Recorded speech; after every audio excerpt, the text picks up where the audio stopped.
So Rachel, you said that in your home country, New Zealand, there are lots of birds that don't fly? Yes, there are a lot of birds that don't fly. Wow, so I only knew of the kiwi and of course the penguin, but I did not know of other ones. So first the kiwi. It does not fly, right? That's the famous one. Right. They don't fly, but they can run very fast. I have seen them. Like, and are the kiwi all over? Like, are there different types of kiwi? Yeah, there are several different varieties. They are very rare though, and they're nocturnal. Oh, nocturnal. I would say most New Zealanders have never seen one in the wild. I have only seen them in kiwi parks. Oh, really? Yeah, you don't see them. So, I thought they would be like kangaroos in Australia, or something like you go and there's one. No, they're very precious and very rare. One that you see more often is the pukico, it looks a little bit like a stork, I suppose, except it's dark blue. What's it called? Pukico. Pukiko. Ah, yeah, and they're a lot more common. And takahe is another one. So the first one. You can see them along the side of the road. When you are driving through the countryside, they are much more common. So this pukiko, does it fly? No, they don't fly. Really? And it's like a stork. It has long legs? It has quite long legs. Yeah, it's a very cute little bird, but it's very dark. How tall is it? Like up to your knee? Up to your hip? Up to your knees. Really? Cute little bird. That's awesome. So what was the other one you mentioned? Takahe. It's very similar looking to that one. It's a little different. It's difficult to tell apart. Really, and it's also kind of dark bluish. Yeah, another one's a kakapo. A very famous one. It's New Zealand's flightless green parrot. It's kind of like a large fat parrot that lives on the ground. Really? It's extremely rare. I'm not sure what the numbers are now, but around 20 years ago I think there were only 45 left. Oh, that is rare. Extremely rare, so there's an intensive breeding program for them, and of course nobody's seen those in the wild. Yeah, you have to be careful or it will go like the way of the Tasmanian tiger. Yeah, they breed and they nest on the ground. They lay their eggs on the ground, so they are very vulnerable to introduced predators, to any animals. Yeah, I know that. You don't have snakes, but I know that snakes when they got into Guam they like decimated the bird population. Yep. That's what would happen, and that's why New Zealand immigration customs is very strict about what kind of animals you can bring in.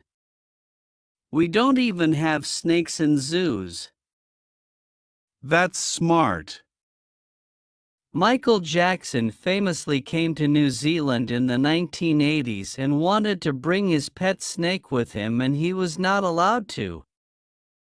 Oh, good on you. There were no exceptions to that rule. Are there any other birds that don't fly? For example, do you have penguins?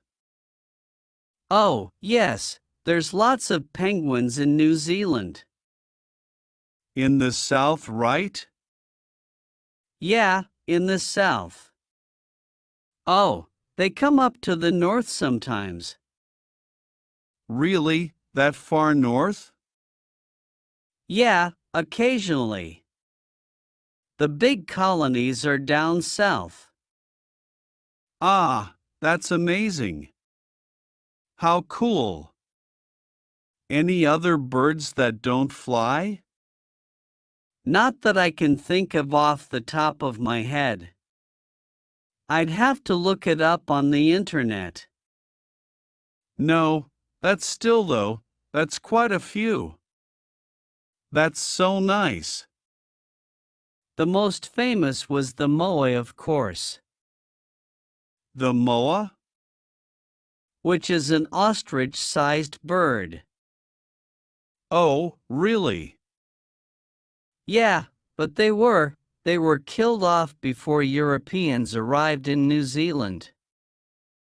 Oh, easy hunting. They were easy hunting. Yeah. And a big feast. It's funny how when you go to a place, you really want to see like a local animal. So last year I went to the Middle East. I went to UAE and Oman, and I just wanted to see a camel. I wanted to see a camel so bad, and I thought like I would go down the road. Everyone drives a Mercedes these days. And there would be a camel, and I was kind of going out in the countryside. I was not just in the city, and I never saw a camel, and I was asking people that work there, and they're like, yeah, you do see them, but I was just so heartbroken that I never saw a camel. Ooh. It's one of my favorite animals. I just think they look so cool, so when I go to New Zealand, I have to make sure I see a kiwi. But you will have to go to the Kiwi house. The kiwi house. The Kiwi house it's called. Or just look up zoos. And they got 'em? Yep, they got 'em there. But you won't just see them driving around.